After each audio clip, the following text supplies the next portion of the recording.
Support for Donnybrook is provided in part by Design Air Heating and Cooling. Seems fair to me. Well,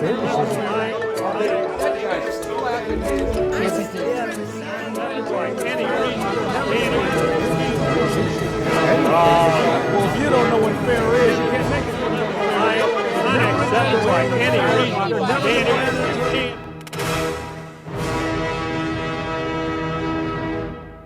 Donnybrook is made possible by the support of the Betsy and Thomas Patterson Foundation and the members of 9PBS. Summer's here and the time is right for dancing in the street.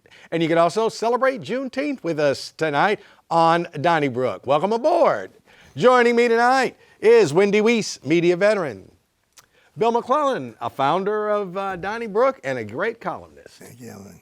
Sarah Fenske from St. Louis Magazine. And in my seat tonight is Jasmine Huda from Fox 2 News. So we had more violence and mayhem down on Washington Avenue this past weekend. A young man from Springfield was struck by a car and killed. Apparently wild party, there was shooting. And as we said, a person was struck by a car. And I just am wondering why we cannot get control of Washington Avenue from the river to however far west we want to go. It just seems like it's a thing that we could get done, but yet so far we haven't. Sarah, any explanation? Well, I mean, we've tried, and the Board of Aldermen has tried. They passed really meaningful regulations on short-term rentals that I think would have stopped just this sort of thing. It would require people to book, if they were going to do a short-term rental, do it for 2 nights. That tends to stop people from getting it just to have a wild party. It's just not worth the money, right? Well, there was a legal challenge to this, and it has these regulations basically on ice until it can sort out. And so I think that's a big part of the problem. The other factor you have here, this happened at the Eli Walker Lofts. This is a building where more than 50% of it is owned by 2 notorious developers who are facing federal charges. The neighbors have complained about how they're treating this building and the way they're just trying to make a quick buck at the expense of the neighbors. You've got a couple issues that don't really have to do so much with policing as just the unique problems of these short-term rentals when you have bad absentee owners, and it's a huge problem.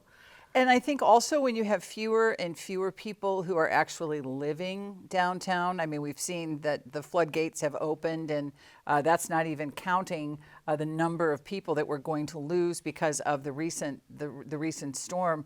I think there's just almost an apathy or a feeling of helplessness. But once upon a time, there would have been screeching at the highest level, and I think maybe that would have applied pressure that we do not see being applied here. Well, when Sarah talks about the notorious owners, I mean, I know they're under federal indictment, but it seems like the city could just put laws aside and just have selective prosecution and just go after them every day and just drive them out. I mean, these guys are killing downtown. And we're approaching the 4th of July. And we remember what happened last July 4th. 7 people were shot downtown. And who can forget Janae Edmondson, also an out-of-towner, who sadly had her legs amputated after a car ran into her. And then this kid, a teen, was 16-year-old from Springfield, Missouri. And then you had a mom and her daughter who were killed coming in from Chicago for the Drake concert. It's just a really bad image for downtown St. Louis. And as we get to the summer, we're in summer, as we get to the holiday, I mean, you gotta really think about enforcement. It is a bad image, and I think, it's terrible this young man lost his life, but I think there is a key difference between this and the Janae Edmondson case. This one happened at 1 in the morning. And 1 in the morning should be a safe time to walk the city streets. I'm not saying it's not. But I think the Janae Edmondson case ended up national headlines because here's this young woman crossing the street in broad daylight. She's there with her parents. This felt like a little bit different of a situation. And I remember my parents saying back in the day, nothing good ever happens after midnight. We want you home by then. Turns out they were right. There was a reason for that. Yeah. So I also think this is kind of outside of the heart of Wash Ave. The city has put a lot of work into trying to get Wash Ave back to be a place that people want to visit. This is happening to the west of that and kind of what's a little bit of a no man's land. I think it's like downtown west. Downtown west. Yeah. I think one reason this building has had some problems is it's not really in the heart of things. And so I think there's a couple things that maybe sort of explain a little bit, even though they don't excuse it. I'm troubled as to why the suspect, who knew that he struck the young man and somebody was firing a weapon out of the windows of, how did he manage to get released? That I don't know. Yeah, He apparently he was out. Now, whether he made bail, I'm not sure on that one either. I also know that if you strike somebody with your car, now the whole shooting and the whole thing is still under investigation. Right. I've never hit anybody with a vehicle, but I do know that those that have are not taken directly to jail. And, so it looks terrible. I mean, you see the pictures, it looks like a sweet kid from Springfield and a marauder with gun shooting at 1 o'clock in the morning. But going back to the short-term rental, I'm with Bill. Now, it seems to me that I know this isn't the Western days, and you can't like run somebody out of town. But at the same time, if there's 14 police officers or 4 police officers and other personnel outside that place, it wouldn't be a month before they just said like, that's enough of that. We won't have parties. We won't have parties there. We've got to bring this. And they have a track record of like 150 calls or more, like in a single year. So it's not like this is an aberration. And I'd just be in favor of arresting those guys on whatever kind of charges you can drum up. Well, I don't want to get sued. At the same time, I'm with you. All Look, right. hey, like Al Capone. Yeah, if Beale Street works, Washington Avenue should be able to work. Well, and I'd like to see the Board of Aldermen, they say, we want to sort of wait and see what happens with this legislation. The judge is clearly slow walking what he's going to do with this. He has extended now his restraining order that says they can't enforce these regulations on short-term rentals. I'd like to see them get back into the room and figure out something that's going to have some effective legislation here. They said, we're also focused on the tornado. I get that, but these are not first responders that are out there working 24/7.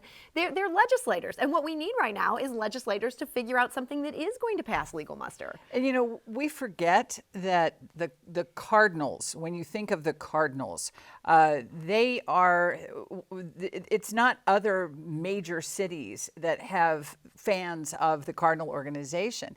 These are small towns.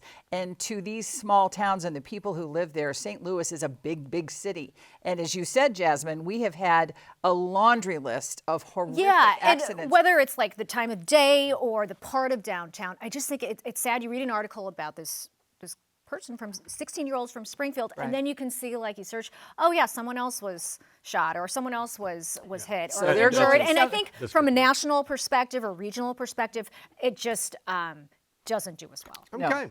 Well, last Saturday, no Kings demonstrations in St. Louis County, throughout Missouri, throughout the nation. All reportedly were peaceful. Thousands of people did show up, including just a mass of people along Manchester, all the way out to Baldwin. So, Wendy, does it mean anything today? Does it mean anything 2 years from now in 2026? And then on to 2028?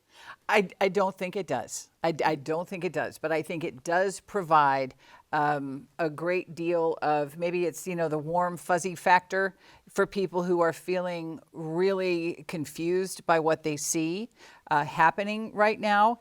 And that might be enough to propel, somebody else forward. I don't know if it's going to be Gavin Newsom or whomever, but you have to remember that for the millions of people who did turn out, we're a country of 300 plus million people. And so there are a lot of people, believe it or not, to those of you who do not support Donald Trump, who do support Donald Trump. And I know that that's tough, but maybe for the congressional races that are coming up, it will make a difference. It will have an impact. I think if I'm Ann Wagner, I'm going to be a little nervous. And I know she's facing more potential challenge from the right, but she's also got to watch her left flank here. That's a lot of people turning out. I thought it was notable that you saw big protests in outstate Missouri. Yeah. And, kind of near Rolla or near Springfield, or Greene Columbia. County, Columbia. Yeah. And Baldwin, when I first said, if you were to tell me 700 people showed up, I'm like, but it was 7,000. 7,000 people showing up at Manchester near Queenie Park. That's notable. Yeah. Did you go out, Bill? Well, I thought it's heartening that, did I go out? Yeah. It was a little late in the afternoon for me.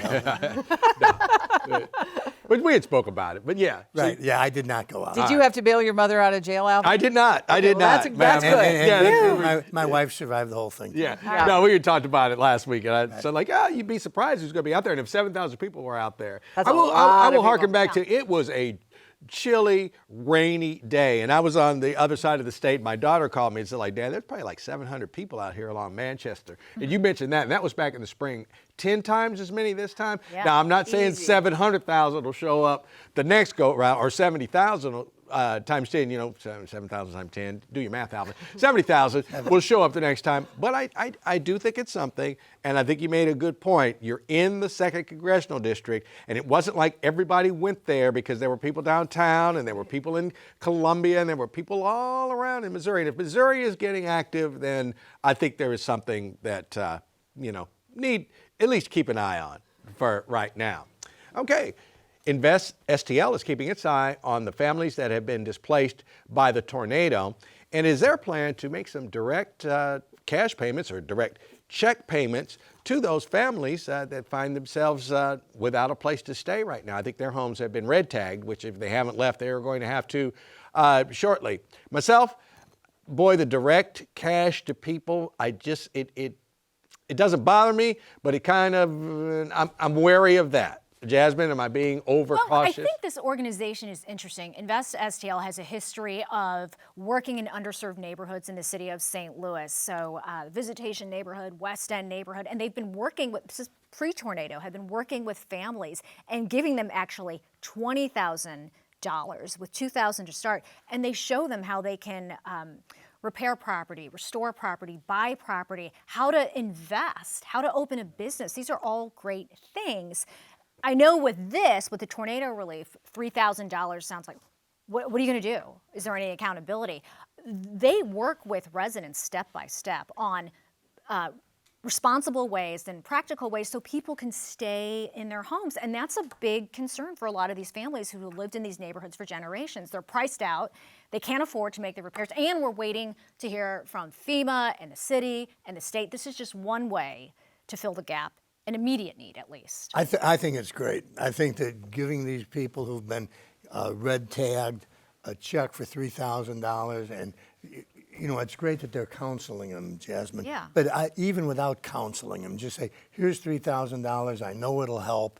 I think it's all good. When I read that story, and I didn't even know as much as as Jasmine just told, I thought this is a good thing. Yeah, I'm with you, Bill. Like I've also talked to these people, and they're doing incredible work in these neighborhoods and are really deeply connected with the people they're serving. But even if they weren't, I can't imagine if a tornado struck my house trying to deal with that without $3,000 in the bank. Right. Even if I had $10,000 in the bank, that would be the most stressful thing ever. And we know the state and the city have come through, and FEMA's coming through, but who knows how long it's going to take. Well, and people want reimbursements for things. FEMA wants you to show, I spent this on a hotel. And it's like, how do you pay for it up front if you have to get reimbursed if you don't have that money in the bank? I think if there was a way, and I understand there's not a way, I would love for us to just go around and give $10,000 to everybody who's got a red tagged house. It seems like that's the bare minimum it would take to even get yourselves back to being in a stable situation. It's so funny, isn't it? Like the passage of time. Once upon a time, $3,000 would have been,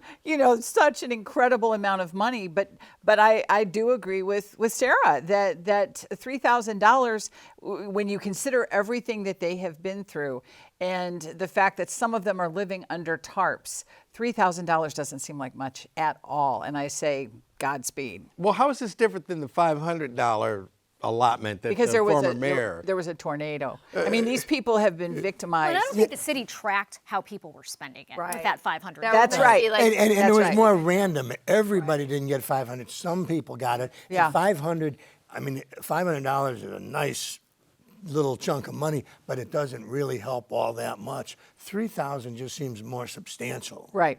Okay, all right. I'm kind of being devil's advocate, but all right. Now you're going to track people. Now when you track them to Fairmount Park over there, are you going to say hey, you weren't supposed to use that money? No, if I give them $3,000 and because they've been red tagged and they try to go play the horses, I wouldn't complain. Yeah, I think the idea of like direct cash assistance and the idea behind these universal basic income pilot programs that the city has been sort of dabbling in, they have shown some good results in other cities by showing, hey, you just trust people to know what their needs are. We have so many programs that require so much red tape, and oh, you can get money for powdered milk, but you can't get money for liquid milk. Like all these hoops that we make lower income people jump through, it's insulting. And so this idea is, you know what your family needs. This has worked in some other places. And you've been through a lot.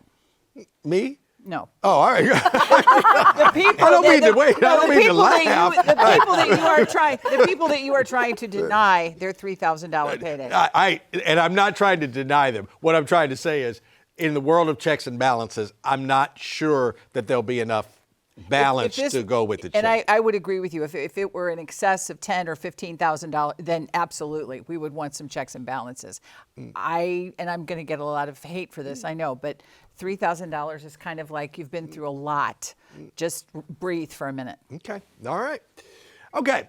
Two residents of St. Louis, Jamala Rogers and Mike Milton, have filed a lawsuit in regard to the control by the state of the St. Louis Metropolitan Police Department. One of the aspects is that you cannot pass a law that just points out one city by itself. Also, there are some budgetary questions.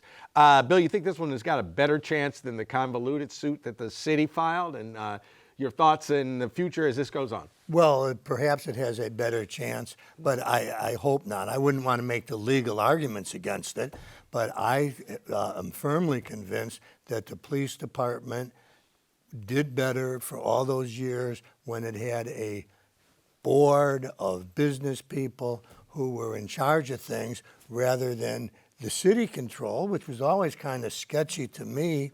You know, was it just the mayor? Well, actually, the personnel director hires the chief, and how does that work? I mean, look at the terrible problems we had with our last personnel director. You know, who the Mayor Jones appointed her, and then when Ms. Gray's husband wouldn't endorse Cori Bush, all of a sudden there was a fight and then lawsuits, and she got fired.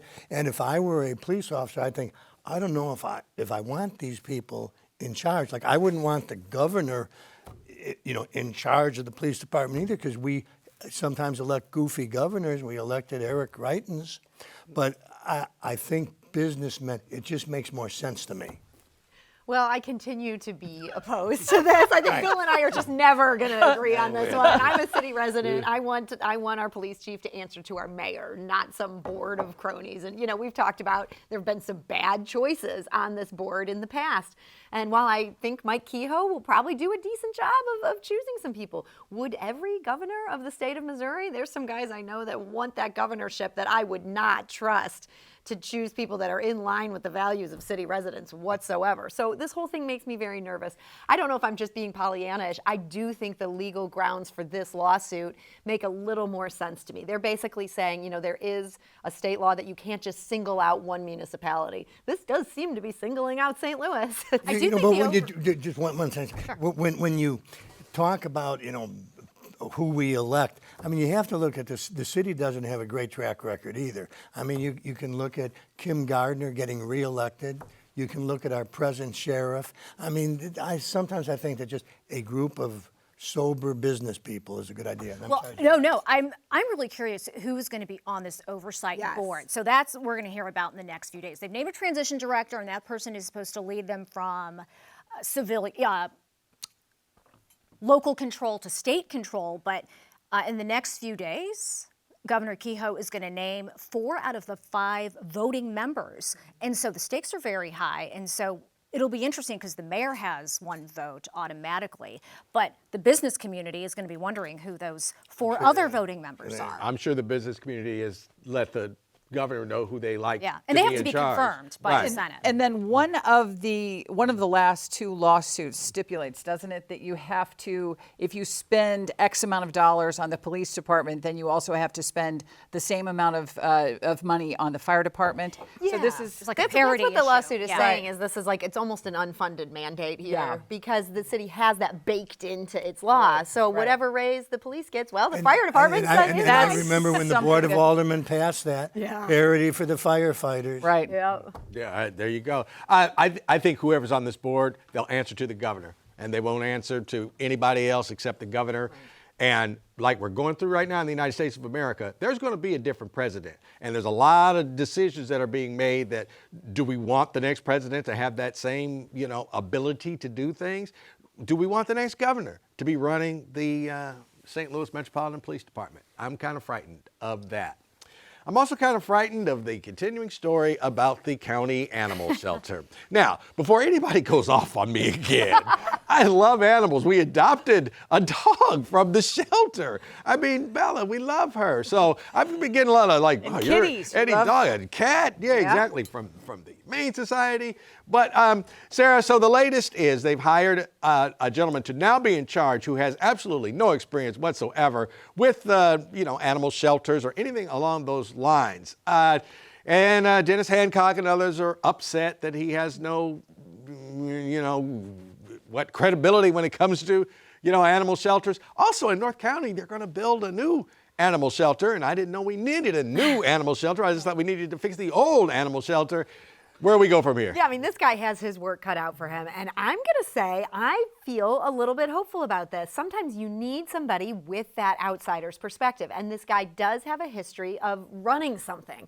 And if you know how to run something, it seems like that's going to be an improvement versus what we've had at this animal shelter. And so I think, I'm open to the fact that this guy could be just what we need. Whether it's a radio station or a television station or a hospital or a newspaper, I think you have to, or an animal shelter.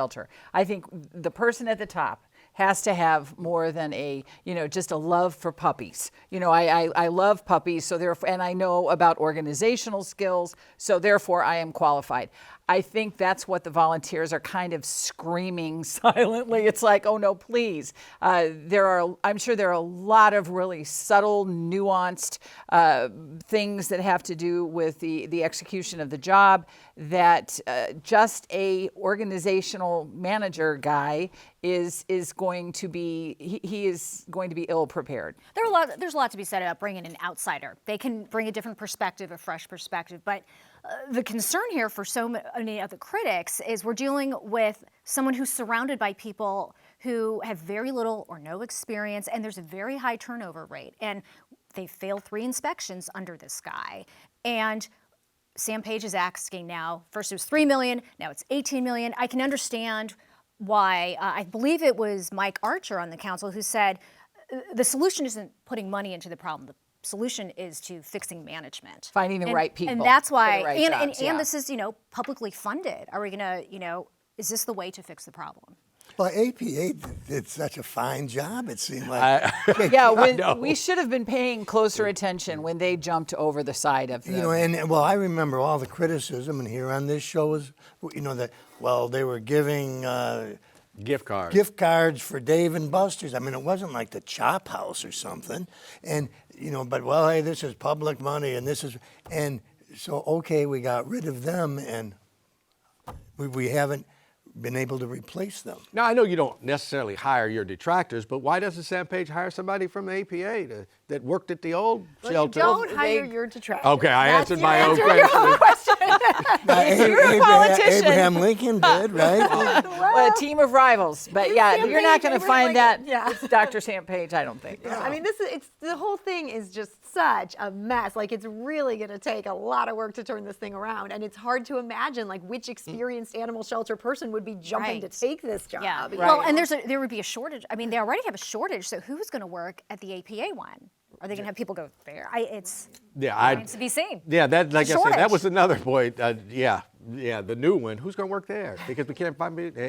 But we'll get it all worked out. And listen, humane treatment of animals is the most important thing. All the back and forth between people, that's one thing. But let's make sure we take care of the animals. Bill, Washington University, private university, one of the best funded, one of the most academically excelling universities in the nation, is facing a kind of a change in its tax rate. It would almost double, maybe from 3.5% to over 7%. Do we weep for WashU under this big, beautiful bill and the changes it would undergo? Well, as far as taxing their endowment, I don't have a problem with raising that tax a bit.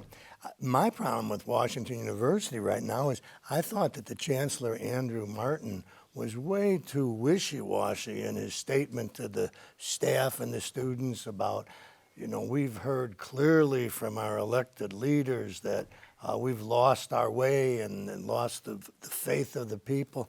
I mean, and I realize he has to be very delicate because President Trump can be vindictive, but, I think that they ought to be more like Harvard and stand up to this instead of being so conciliatory.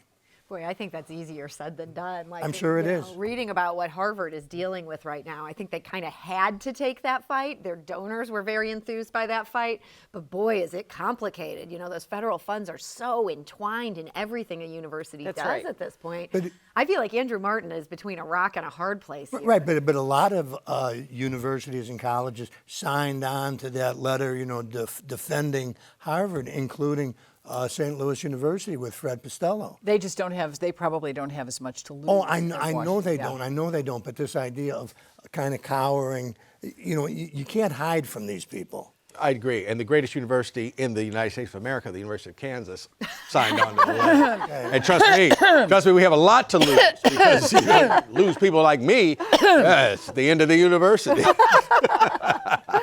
Just don't say Rock Chalk Jayhawk. Oh, no. I'm going to wait till September 6th for the Missouri Tiger game. Let's move on to letters. Why don't they employ the school buses that are sitting idle to take those who are affected by the recent tornado down to Chaffetz Arena so they could apply for the needed aid? That from Bob Wilson, St. Louis County, Missouri. You can write us at Donnybrook, care of 9 PBS, 3655 Olive Street, St. Louis, Missouri, 63108. Send us an email to donnybrook@9pbs.org or a tweet to #DonnybrookSTL. Thank you. Oh, got this first. Donnybrook comment line 314-512-9094. And I was just about to comment on where you can find your podcast, any of your favorite places. That's what Charlie's been doing for the last 3 weeks. He'll be back next week. I finally get to get out of this chair and get back to mine over there where Jasmine Huda is sitting. Jasmine, I don't know if we told you, but we do last call now, so you're going to work with us another 10 minutes. Okay. All right. There we go. Thank you so much for being here tonight. And thank you guys for watching. Once again, stay cool and happy Juneteenth. Donnybrook is made possible by the support of the Betsy and Thomas Patterson Foundation and the members of 9 PBS.